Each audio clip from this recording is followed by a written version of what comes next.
听到丈夫要离开，女人非但没有生气，反而一脸的期待，还说只要是对方想要的，她都会无条件支持。看完这部片子，我才知道，原来好的电影真的能改变一个人爱情观，甚至能让人在看完后明白，怎样的爱人才是真正的在爱你。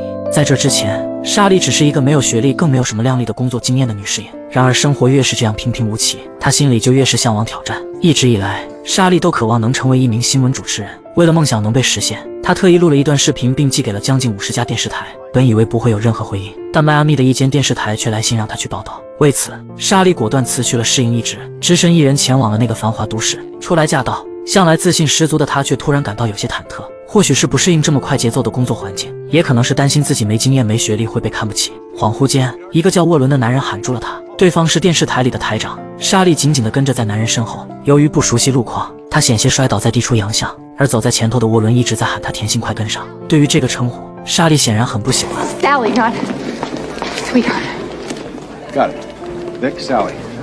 莎莉的直率令沃伦不禁觉得这新人还挺有趣的。就在他与同事谈话的间隙，莎莉环顾着办公室里的陈设，墙上挂着对方曾采访过的总统的合照，还有那些在战时地区的照片。她心里不禁对这个男人多了一份崇拜。刚刚的不悦瞬间烟消云散。随后沃伦提醒莎莉，在直播室时他们通常是不佩戴工作卡的。莎莉当即就要脱下工作卡，却一不小心勾住了手带的拉链，东西瞬间散落一地。她急忙蹲下收拾，恰巧在这个时候同事们走了进来。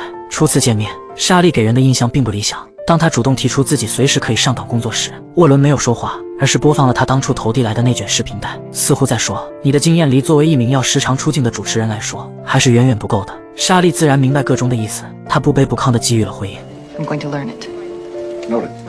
Meanwhile, you answer the phones, work the database, get the reporters what they need, addresses, numbers, who, what, when, where. Oh, and you see that Mr. Coffee machine over there? I like it strong.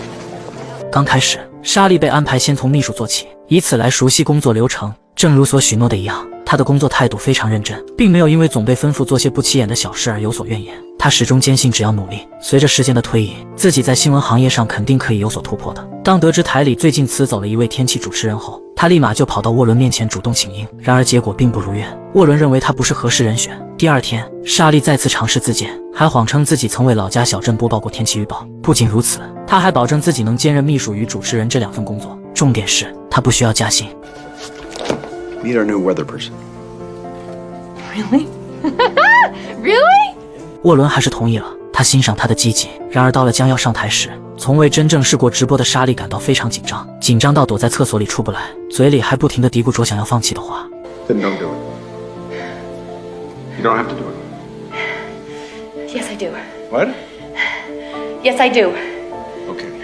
终于，莎莉重新鼓起了勇气走进演播厅。然而由于缺乏经验，她面对镜头时总是眼神漂浮不定的，甚至在听到耳机里沃伦的指导时，会下意识地瞧向对方的方向。这是直播的大忌。Don't look at me. Look at the camera.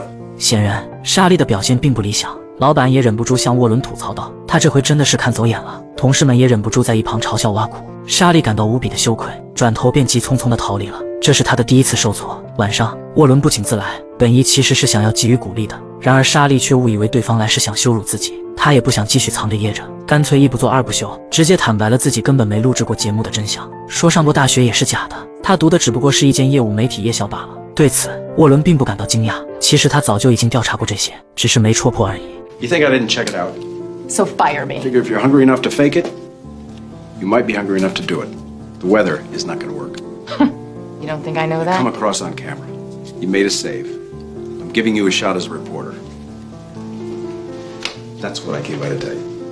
沃伦并没有像预料中的那样辞退莎莉，相反的，他还给出了又一次的机会。因为看到莎莉对新闻行业的积极性，他不想就此放弃这个新人。通过沃伦的耐心指导，他掌握了许多关于采访时的要点，面对镜头时也是越来越自然了。在一次突发事件上，得知原本负责这个采访的记者不能及时赶到时，他二话不说就赶了过去，恳求沃伦同意由他来进行。也正是这次机会，彻底改变了他在所有人眼里那呆若木鸡的形象。虽然前1分钟还在风中凌乱不知所措，但到了正式开机，莎莉立即就能平静且带有感情地念出一段又一段的台词，这让沃伦瞬间眼前一亮。 Yes. Girls got chops. Thank you. Wondering if you could save it.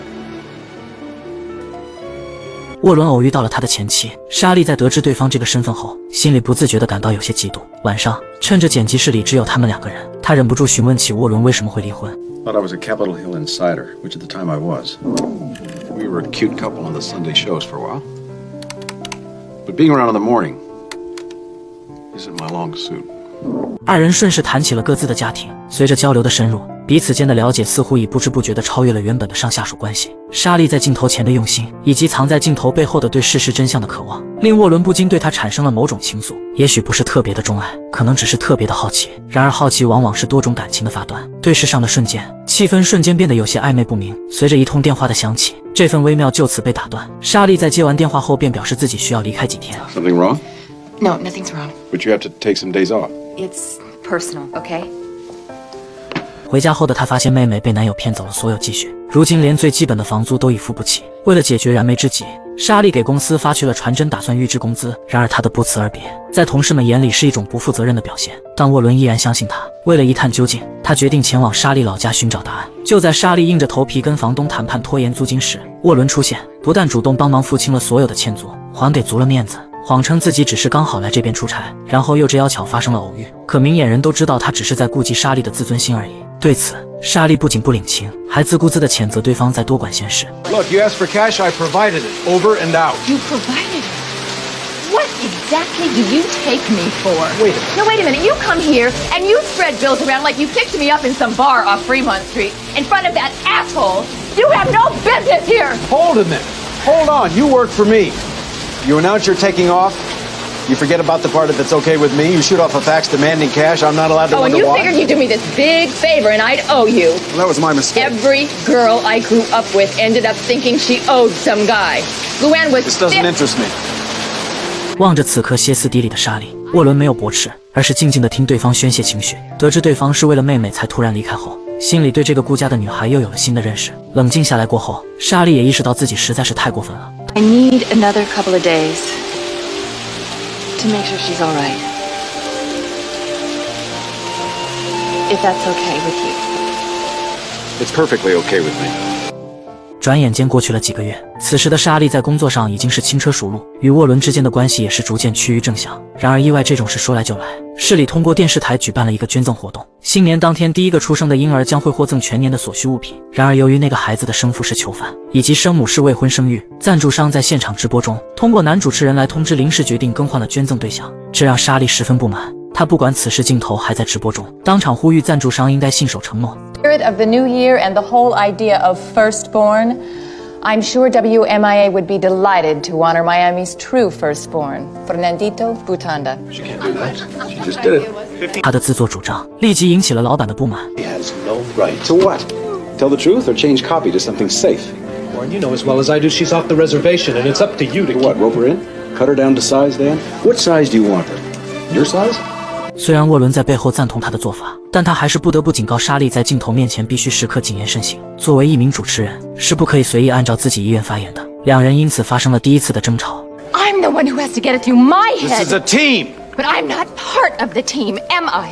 Because no matter what I do, I will always be written off as the news director's protege. So, fine. I am perfectly capable of finding a job where I am nobody's protege.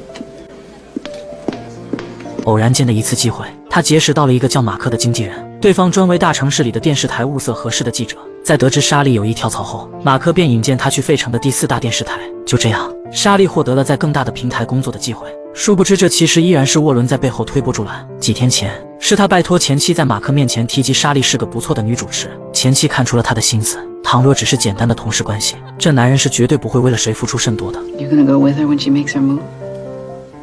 沃伦说不清，或许是被莎莉身上那份独有的执着打动，也可能是对方像极了以前的自己，但他还是决定了主动放手，因为他知道自己的羽翼只会让莎莉感到难堪。在离开之前，莎莉找到了沃伦，除了是要感谢对方一直以来的培养，更是想要坦白心意。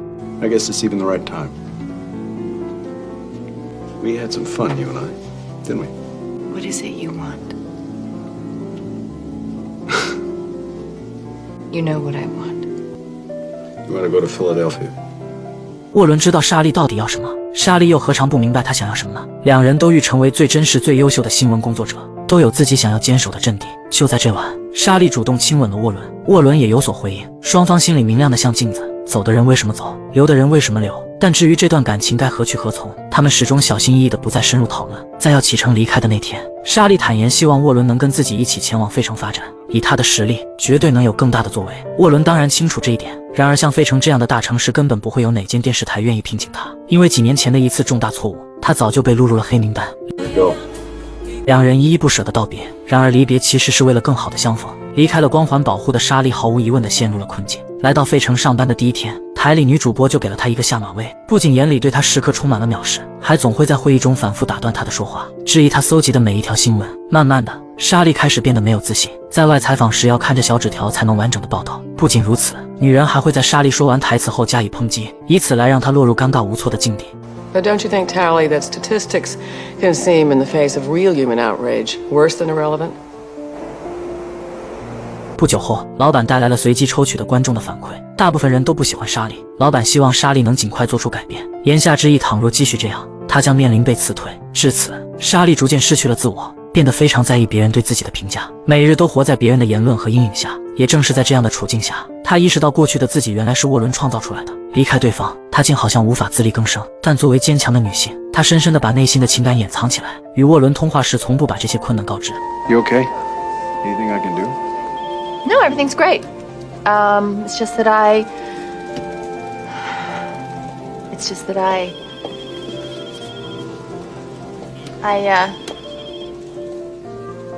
wanted to say hi.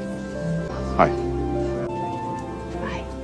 眼看到了快要被解雇的境地，马克找到了沃伦。原来二人以前也是关系甚好的哥们。马克把莎莉一直被排除在外的事给说了，他知道这个时候就只有沃伦这位师傅能帮助对方。 This isn't about you and me. She's in trouble. Think it over.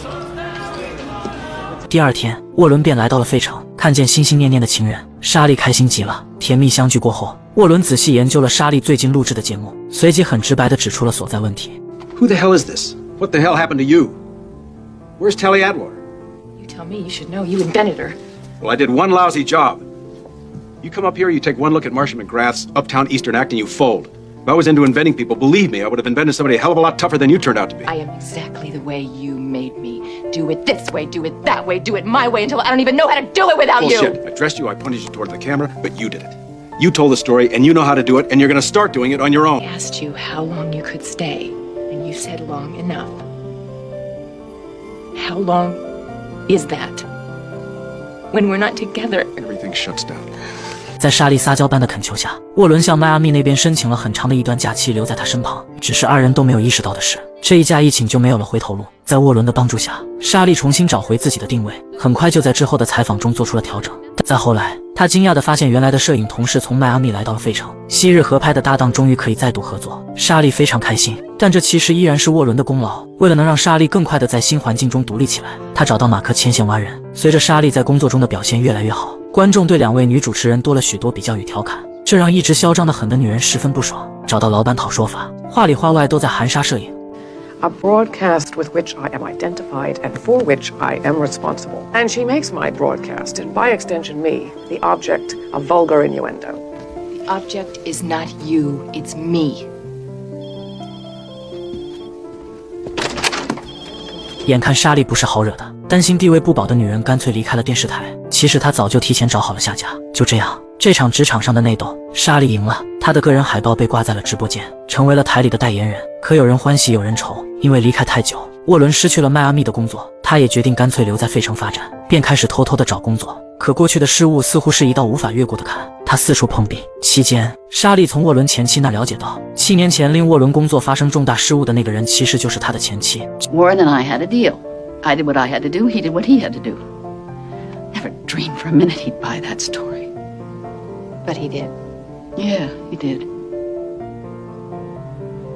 In the overall scheme of things, it shouldn't have mattered, but it did matter because the network was looking for an excuse, and now they had an excuse. They saw him as a wild card to begin with. They got him to sit down at lunch at 21 with Buford Sells. Buford Sells put it to him, play it the network's way or take the highway, and our Warren took the highway. Buford used to be his best friend. So you see, it took a lot for him to ask you for a job. 又因为求真务实，沃伦被迫了放弃自己最热爱的政治领域。这种遗憾，同样志同道合的莎莉十分理解。她随即找到了经纪人巴克，恳求对方帮助沃伦牵线留在费城。在他的软磨硬泡下，对方助力沃伦如愿回到了他曾无比热爱的电视台，与莎莉一起并肩战斗，之间的默契度也是越来越高。期间，莎莉有了想要结婚的念头，她主动说出了这个想法。Marry me. I've been married. Twice. Bad idea. Twice. I want you around in the morning. You already have me around in the morning. How? I don't know what you do. I want to know you're legally required to be there. 不久后，相爱的两人举行了婚礼仪式，在亲友们的注视下步入了婚姻的殿堂。然而，平淡的生活下总是会有一些波澜。在关于监狱改革的新闻采访上，老板与沃伦起了争执。 This kind of shit? You think I even wanted this project? John! She wanted it. You talk about what you want. She's the one who's out there on the line, and the only reason she's out there is to give you something to do. Actually, I've got something to do. 气愤的沃伦直接摔门而出，转头便打电话给早些时候想让他去巴拿马做战地记者的老板。为了陪伴莎莉，他当时就果断拒绝了这个机会。如今费城这边的轻视，令他决定去实现自己的价值。与此同时，前往监狱采访的莎莉遇到了危险，犯人们的暴乱令他与同事陷入了僵局。知晓此事后的沃伦迅速掉头赶往了现场，他试图联系被困在里面的莎莉，可过去了1个小时了，依然还是毫无音讯。直到晚上，无线信号才终于恢复，听到沃伦的声音，莎莉这才稍稍松了一口气。 Okay, you've got one thing going for you. You've got the camera. Whatever you do, do it on air. It's the only weapon you've got. You're their chance to tell the world what's going on in there. Use the camera. I'm not on air! They don't know that. Before they do, you will be. 当现场直播一打开，莎莉勇敢地拿着麦克风采访着那些正参与暴乱的囚犯，这很快就引起了世界各地的观众们的关注。所有电视台都陆续跟踪和报道这一新闻。当监狱长在外面露面宣布一切都在掌控中时，他立马就接话狠狠地打了对方的脸。 Ellie, we're getting word that the situation there is under control. You're feeding live, Tal. National. Well, it's under control, Tom, but the inmates have Which the inmates? control. Or, more accurately, one group of inmates has control. 此时的莎莉已然憔悴不堪，但身处混乱中的她在面对镜头时仍然临危不乱。沃伦则在电脑上打出一些关键词和要点，他们就如同心有灵犀一般。这一刻，沃伦发现莎莉已经平等地站在自己身边了。她是一名卓越的记者，更是一位能与自己背对背的战友。随着让人心慌的打砸声，莎莉与同事被打倒在地，信号也再次中断，这让沃伦很是焦虑不安，自责妻子遇到危险，自己却无能为力。在煎熬中过了10个小时后，防暴部队才冲了进监狱，成功制服了所有犯人。画面一转，刚还略显狼狈的莎莉此刻淡定从容地站在了监狱门口，再次进行着那未完待续的报道，直接说出了这场暴乱的导火索是由于那些高官议员们为了顺利进行选举，从而故意压榨监狱囚犯的合法权利。望着眼前这个不卑不亢、敢对不公说不的妻子，沃伦深感自豪。报道一结束，看似坚强不屈的莎莉在看到爱人后就再也绷不住了，她紧紧地抱着对方哭泣，宣泄着藏在内心中的惊慌。新闻很快就轰动了各地，莎莉也由此开启了她人生新篇章，成为了费城最有名的新闻女记者。她的无畏，除了影响着众多观众，还直接令沃伦受到了鼓舞，重新点燃了他那股湮灭已久的憧憬。他坚决要远赴战地去挖掘巴拿马的新闻，这不是赌气，而是梦想。 But it can't be me putting wine on ice while you wrap up the evening news. And it can't be you turning down a story because you don't want to leave me at loose ends. You really want this? You made me want it. 虽然很不舍，但莎莉还是非常支持沃伦的决定，因为她知道这是枕边人的心之所向。看着在别的国度进行着报道的沃伦，莎莉替对方感到满满的成就感。蓬头垢面的外表背后其实是一种极致的享受，但她怎么也不会想到，这次的交谈将会是2人最后一次的谈话。随着突然播报的紧急新闻得知，沃伦不幸在战区中受伤并去世了。莎莉不敢相信这是真的，不愿承认影响着自己、改变着自己的丈夫竟就这样没了。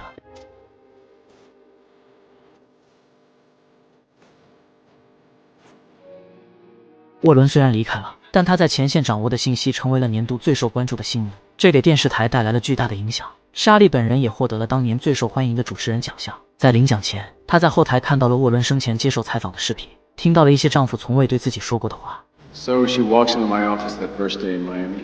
Skinny, got awful clothes.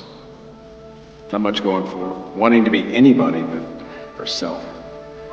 And I make her get my shirts, and I make her get the coffee. I shoot down all of her stories. She was tougher than me. She was already something. She was already the sun and the moon, all by herself. 在故事的最后，伤心男人的莎莉擦了擦脸上的泪水，然后缓缓走到领奖台的中央，努力整理了情绪后发表了感人的获奖感言。过去的他是为了个人荣誉和成功而努力挖掘新闻，但经历了这么多，如今的他明白到，作为一名媒体工作者，只有一个使命，那就是传递最真实的新闻。 I'm only here for one reason. To tell the story. My husband told me that not so long ago. 电影《因为你爱过我》，它虽然不是大团圆结局，但正因如此，它才会打动我们。如现实生活一样，不是任何故事都会是圆满结局，它总是多变且崎岖的。每个人每件事的出现，或许都有它存在或离开的意义，给我们挫折，令我们难堪，让我们成长，使我们强大。相比于过程中的获得，似乎结局如何一点也不重要。